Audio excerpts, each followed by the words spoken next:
This is TBC News, our top stories. Zanzibar revisits second plan to improve the business and investment environment, calls the private sector as a crucial engine.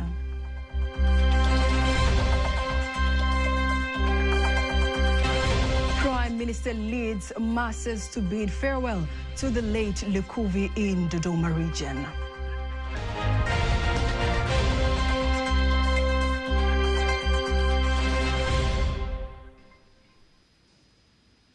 Good evening, I am Caroline Maleo. You can also follow us live on our YouTube channel, TBC Online, and also get all the latest news through our Instagram, Facebook, and X pages at TBC Online.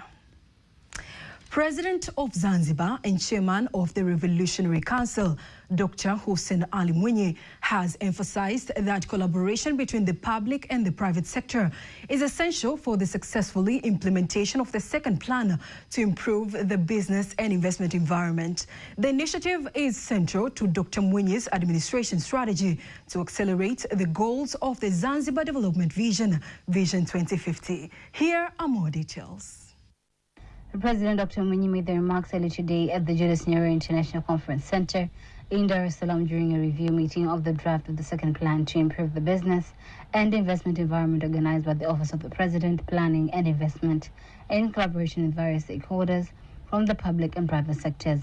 He further explained that in order to achieve the National Development Vision DERA 2050, country's economy will require to grow at an average rate of 10% per year, which requires significant investment in the productive sectors.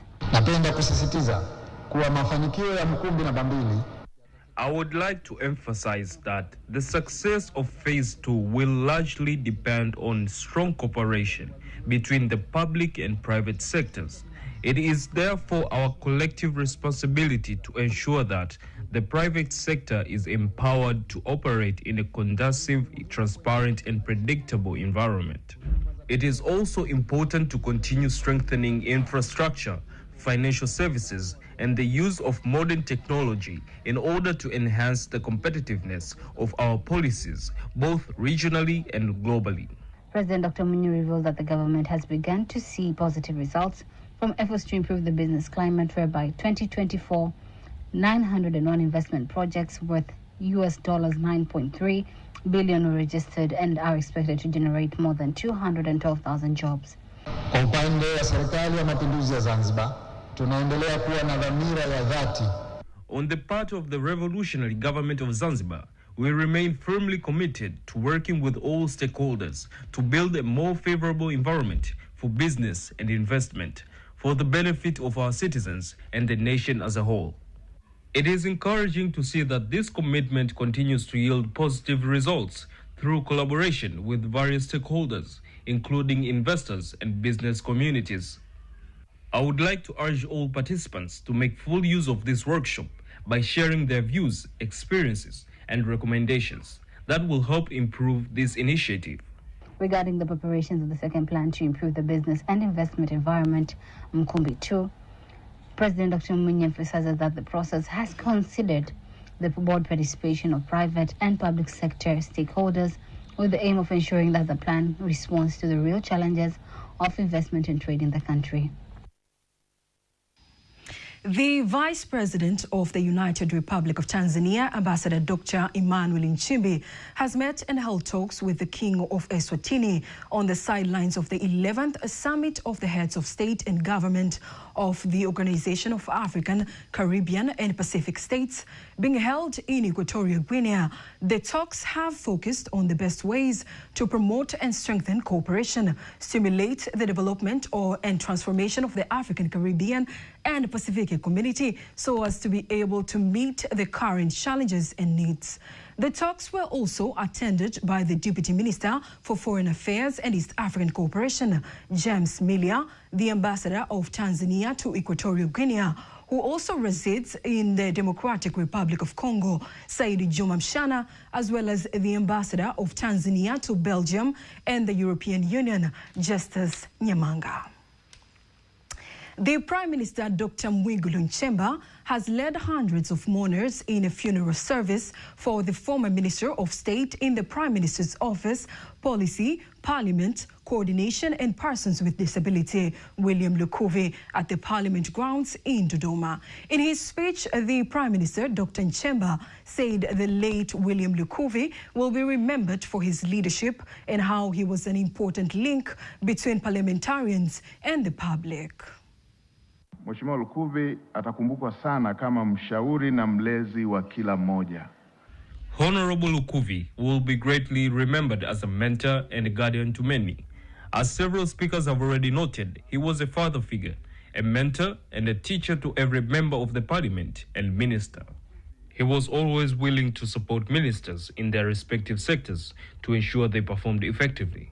He demonstrated a high level of dedication, strong personal discipline, and commitment to his work, qualities that enabled him to be entrusted with the key coordination responsibilities.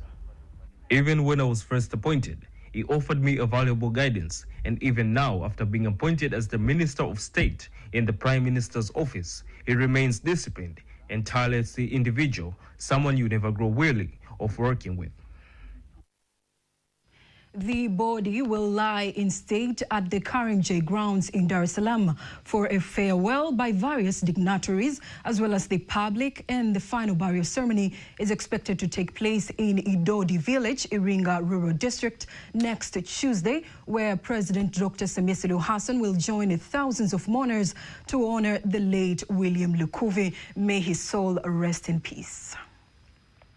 As the Higher Education for Economic Transformation, the HEAT project, continues to stand out as one of the key achievements in strengthening higher education in Tanzania, the initiative has played a vital role in expanding access, improving infrastructure, and aligning academic programs with the country's development priorities. Antonia Kivaria did an exclusive interview with the Chancellor of the University of Dar es Salaam, Dr. Jakaya Kikwete. Speaking of the progress made by the former President and Chancellor of the University of Dar es Salaam, Dr. Jakaya Mrisho Kikwete highlights the visions behind establishing the University of Marine Sciences in Zanzibar.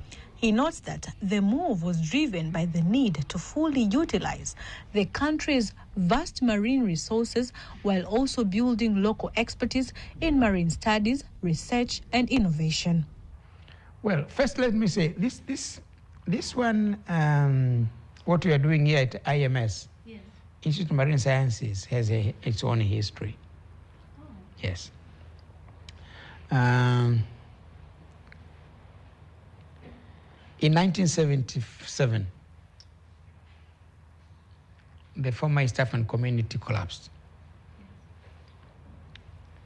After the collapse of the East African community, a liquidator was appointed, I think, Dr. Umricht. That's called Dr. Umricht. It's about how to distribute the assets and liabilities of the former East African community to them. So in the distribution of assets and liabilities, certainly nobody could remove the. Here in Zanzibar, there was what they call the EAMFRO, East African Marine Fisheries Research Organization. In 2019, 2020, that's when the undergraduate program started. And the graduate program started. I think now we have the second or third cohorts that have gone through the university. Yeah, so, but then the construction stopped. We did not get enough money, so we only had that wing. Then when the HEAT program came, it was the instructions now of the President Samia, that we should make sure that we'll allocate some of that money to finish the unfinished business at the institute, so that we have a complete institute. That's how we got the money. We got about $8 million out of that, and then we did the work there. Dr. Kikwete emphasizes that the institution is expected to produce skilled professionals who will contribute to the blue economy, environmental conservation, and sustainable development. He adds that such strategic investments in higher education are essential in positioning Tanzania to compete globally while addressing national priorities. Antonio Kivaria, TBC News. The European Union ambassador to Tanzania, Christine Grau, says the European Union remains committed to strengthening partnerships with Tanzania's private sector through sustainable investments, value addition and job creation, noting that the initiative such as the Global Gateway Strategy aim to unlock private sector potential while promoting inclusive economic growth. She made the remarks in Dar es Salaam during the 10-year anniversary of the European Business Group in Tanzania, where she further emphasizes that the European Union is focusing on key sectors including digital transformation, agribusiness, renewable energy, critical minerals, and sustainable infrastructure as priority areas for cooperation and investment. I earlier attended the anniversary and prepared the following report. The European Business Group in Tanzania is marking a decade of strengthening business ties between Europe and Tanzania, improving the investment climate, and creating a strong platform that brings together over 120 European companies, diplomatic missions, and key stakeholders to promote sustainable economic growth and business collaboration. And here, Ambassador Grau emphasizes the need to expand market access, promote local value addition, and create jobs to Tanzanians so as to strengthen the country's competitiveness. And for us, what it stands for is the European engagement, the business engagement in the country. And as I have said in my speech today, European business is not going in and out. European business is here to stay, but also really to help as a partner in the development of the economy. On the other hand, the chairman of the European Business Group, Dennis Ott, says the organization has grown into a strong multilateral platform that supports European businesses through networking, knowledge sharing, and engagement with key institutions and stakeholders. There is a lot of potential in tourism, a lot in agriculture. I come from the manufacturing sector, so the European businesses are quite active in this in this country, and it's important, that we industrialize the country as well, because only through industrialization a lot of workforce can also be absorbed. Furthermore, various ambassadors attending the event praised Tanzania's investment in business environment, highlighting its openness to global investors and calling for more international partnerships to tap into the country's growing economic opportunities. Our bilateral cooperation between Poland and Tanzania has been developing since many years now in many different sectors like development cooperation, including education, entrepreneurship, but also, of course, we want to do more and more business. I think this is just a wonderful event with all the EU business community, the diplomatic community coming together with their Tanzanian counterparts, because we live in a more fragile world. On the other hand, business people showcasing European products and services during exhibitions say such platforms are essential in promoting their brands, building partnerships and expanding their presence in the Tanzanian market. We have mannequins behind me. All these are mannequins that help a healthcare worker to ensure that they develop confidence and competence as they help save lives. The area that we cover from Dar es Salaam is sub-Saharan Africa. So we have a team that go all over Africa from here. We are in this market today to market ourselves, to collaborate with peers and other companies across the EU. At this moment, we have smooths which come with different age tastes. For example, as you can see here, we have apple yam, which is 100% organic, which is made up by fruits only. The European Business Group in Tanzania continues to play a key role in strengthening trade relations, promoting sustainable investments, and creating opportunities for both European and Tanzanian businesses as it looks ahead to the next decade of partnership and economic growth. Reporting from Dar es Salaam, Caroline Meleo, TBC News. And on to the next story. The Acting Director General of the Tanzania Broadcasting Corporation, Gwakisa Mlawa, calls on the communication officers across the country to strengthen collaboration with the national broadcaster TBC in harnessing technology to highlight citizens' challenges and produce content that serves broader national interests. Mlawa made the call during the closing of a 110th Public Education Stakeholders Conference in Arusha. Rehema Sebabili is there and has prepared the following report.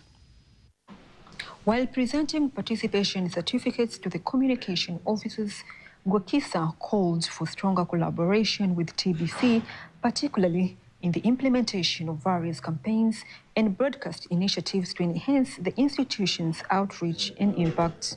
TBC have a mandate, which we say universal service obligation.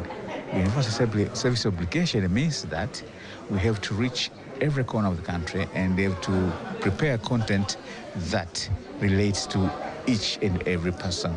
Now, these are people who live in various areas of the country. So if we cooperate with them, it means instead of TBC having journalists in every corner of the country, we can use them to prepare content for us. Though they have their own content through their various organizations, which relate to their organizations, but they also can assist us in creating other content. On their part, some participants described the 2026 conference as unique and impactful, noting that it is expected to boost creativity and improve the quality of content production within the sector. Each and everything that have been presented here, we are practicing it in the office. So I'll make sure that whatever that have been taught about the way forward that we can collaborate in terms of adverts and airing TV programs. Actually, he has given us a good policy that will encourage even stakeholders outside our forum to be good participants of airing programs through TBC. And I believe now TBC will do much better. In content production, we've learned on how to use cellular phones, mobiles.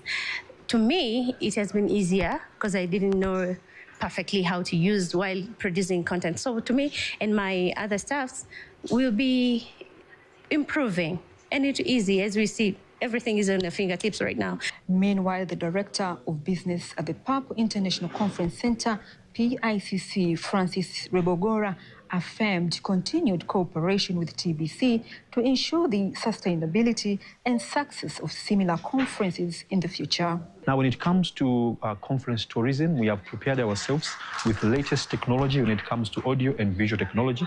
We have the state-of-the-art auditorium, like you can see behind me. So we welcome you all from within the country, but also outside the country. This is something that you can see internationally. We are one amongst the best. The next public education stakeholders engagement is scheduled to take place in 2027 in Morogoro region. From Arusha, Rehema Sebabili, TBC News. A documentary highlighting the importance of African storytelling has been showcased in Tanzania as part of the multi-country screening initiative led by Cameroonian filmmaker Bakari Kante. The documentary, titled ICC Universal is Not Universality, explores how African narratives are shaped. Teddy Bernyanga has prepared more on this story. Speaking after the screening, filmmakers and attendees note that despite facing challenges such as limited resources and distribution barriers, African creatives have the capacity to tell authentic stories that reflect the continent's realities.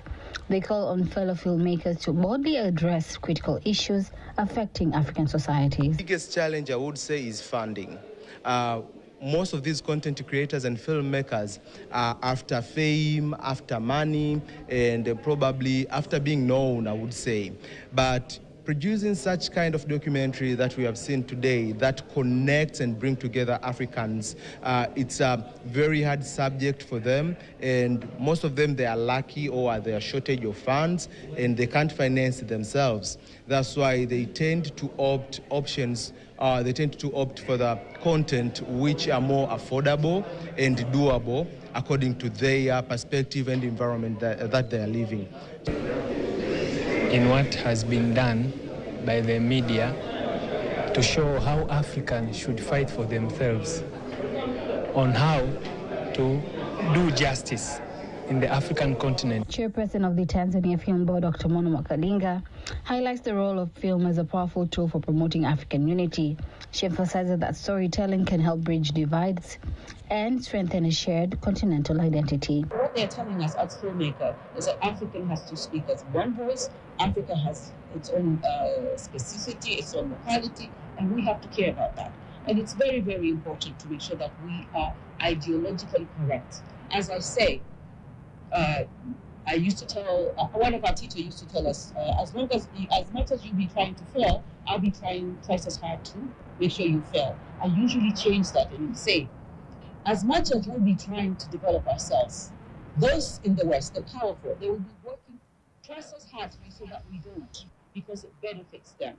So if we know that as a continent we need to come together, because unity creates powerful outcomes. It has already been screened in various countries, continuing to spark conversations on the role of African filmmakers in shaping the continent's image and voice. Teddy Mparinyanga, TBC News. Tanzania remains committed to actively transform its legal system to ensure timely, accessible, and citizen-centric justice. The remarks have been made by the judge in charge of the High Court of Tanzania in Dar es Salaam Sub-Registry, Salma Magimbi, during the official opening of the Msomangila Kigamboni Primary Court building in Dar es Salaam. To begin with, we have the Judiciary Strategic Plan of 5 years. And our second pillar is accessible justice to all, timely accessible justice to all. Now, by timely and accessible justice to all, we mean also to bring the judiciary services closer to the people. And it is well known that the primary court is the court which accommodates the highest of the population, because our courts go by rank and there's jurisdiction. So as you go higher in jurisdiction, the lesser the people who access the court. So primary court has the highest number of population which they serve. So by bringing a primary court in this area which does not have that service, we have implemented our second pillar, accessible and timely justice to all. And we have reduced the burden for the citizens of this area to move so many kilometers just to access justice in the primary court that was currently there. We had only one primary court in the Kigamboni district, which was in Tuamoyo, about 15 kilometers from here. Now we have places like Mbanazi, which is about 40 kilometers from here. So it means they used to travel 55 kilometers just to access judiciary services. So by bringing this closer to the people, we think we are improving the second pillar, and we're implementing it by action, by bringing accessible and timely justice to all. On the other hand, the judge in charge of the High Court of Tanzania, Dar es Salaam Sub-Registry, emphasizes digitalization of the courts to reach a wider part of the society. In technology, and with this generation, which we are all trapped in, you cannot do anything without technology. Some of the things are even unavailable anymore. If you ask a child now about how do you call this, landline telephone, they will ask you what instrument it is. So it means the use of technology is inevitable. The judiciary of Tanzania is actively transitioning from paper-based processes to a digital, paperless system to enhance efficiency, transparency, and access to justice.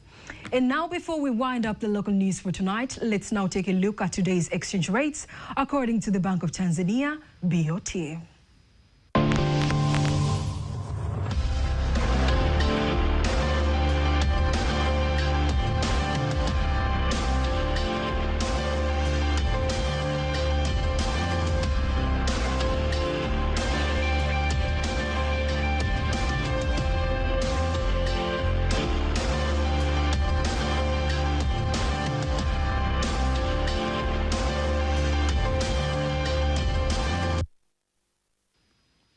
Don't miss TBC News every weekday to know all the latest in exchange rates. Sports news up next.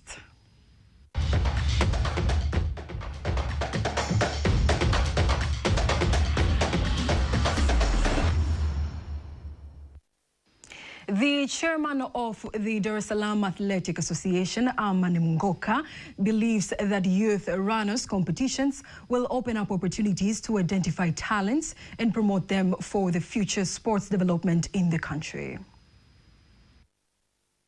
Sisi kama DAA tumeona ni vema tuanzishe programu hii kwa ajili. As DAA, we have seen it is important to start this program in order to identify young talents and develop them within our setup. Our plan and the strategy which we have already begun is to find a lane to build a center for this youth. But for now, we have arranged the rent housing so they can at least stay there, training and be supported as they continue to develop their talents. The chairman of Ilala Football Association, Kondo Musa, says the CAF Grade C coaching course will reduce the challenge of shortage of football coaches for the lower leagues in the countries. For us, this is a success, but we have also seen that many students and participants are people who are satisfied with that, with what they are getting and learning in class. So we believe that what they learn here, they will continue to develop and use it to bring momentum to development of football. More than 30 coaches are attending the CAF Grade C course, which started on March 22nd and is expected to be completed in 6 months. And now, before we conclude the news bulletin for tonight, let's take a look at today's weather focus for the next 24 hours. A warm welcome to you and thank you for joining us. This is 24 hours weather focus from Tanzania Meteorological Authority, starting from tonight 9 p.m. For tonight, over Lake Victoria Basin and western parts of the country, we expect part cloud condition, thunder showers over few areas. For southwestern highland, southern region, the entire coast and northeastern highland, we expect part cloud condition, light rain showers over few areas. Singida and Dodoma is expected to be dry. For tomorrow, the state of the lake is expected to be slight to moderate, and the state of the sea is expected to be slight. And now let us see of the weather details. Over Lake Victoria Basin, western part of the country, Tanga, Pemba and Unguja Isles, we expect part cloud condition, thunder showers over few areas and sun periods. For southwestern highland, southern region, southern coast, Morogoro region, Dar es Salaam and Pwani including Mafia Isles and northeastern highlands, we expect part cloud condition, rain showers over few areas and sun periods. While for central parts of the country, we expect part cloud condition, light rain showers over few areas and sun periods. And now let us take a look of the next 4 days weather forecast. For Dar es Salaam, we expect rain showers and thunder showers on 5th of April. Dodoma, we expect light rain on 29th of March. For Mbeya, we expect rain showers. Mwanza, we expect thunder showers.